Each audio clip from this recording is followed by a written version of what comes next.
Hello everyone, and welcome again to this week's short analysis of mid-game tactics. It is based on a free book that is available on the World Xiangqi Federation website. The link can be found below. So, and this was the one of the fifth example that was given in chapter 1, which discussed the clearance tactic. Now, as can be seen from this position here, the red cannon and chariot had formed a blockade limiting the movement of the black chariot.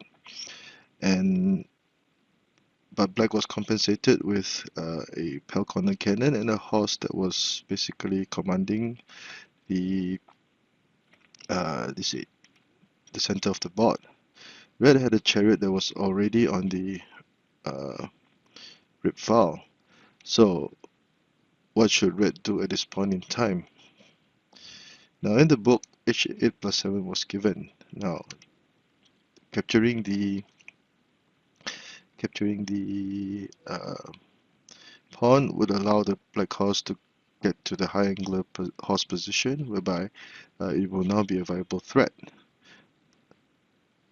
Now at this point in time, because the horse was a threat, black decided to play c6 plus 1 to try to dislodge the horse away from its current position.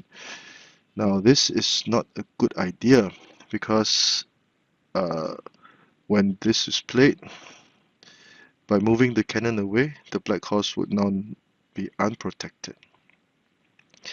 And common sense would suggest that at this point in time, red might choose to use the clearance tactic that was mentioned in chapter 1. Another downside of playing c6 plus 1 was that black horse would now be unable to protect the central elephant. So at this point in time, it would be a clear one of the ideas that red might have was to attack the central elephant. But how can this be done? And since the elephants were linked, red would clear the way for the red horse to attack with c2 equals to 4. Now this would be an excellent move at this point in time because the black elephants would now be unlinked. They would not be able to protect each other, thus allowing the red horse to capture the central elephant. And when the red horse were at this position, red would now threaten to checkmate with h5 plus 7 for the elbow horse checkmate.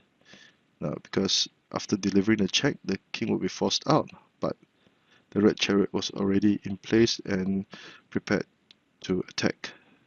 So k5 equals to 4 would not be a possibility, and that is why it would be a checkmate. And by doing so, by playing c2 equals to 4, the chariots would now be facing each other, and red would be offering a trade of chariots.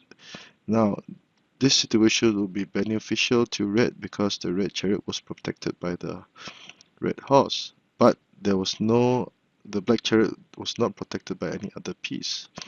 And another advantage of c2 equals to 4 will be to attack the black horse.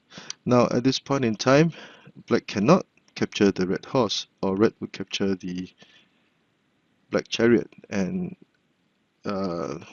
black could lose material in terms of material strength. So black could only be forced to capture the red chariot in this manner, and thus allow red to play h7 plus 5. Now red would not be in a hurry to play to capture the black chariot, because by capturing the elephant, as mentioned before, red would now be prepared to play h5 plus 7 for the elbow horse checkmate.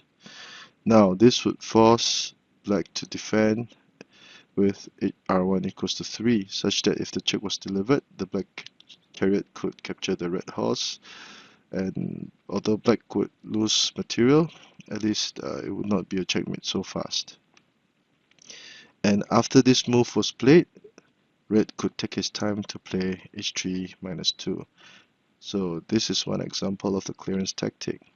Now, it would not be a good idea for red to deliver a check because black would simply capture it, and if the black cannon kept, now red would be in a dilemma because he would not know which chariot to capture.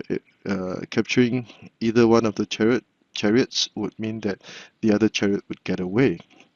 So that is why the correct move to make would be h2 plus 2. So at this point in time, red will have a significant advantage in the situation, and this would be another good example of the clearance tactic. So I hope you've enjoyed this very short video, and if you like the work that I'm doing, please subscribe. Thank you.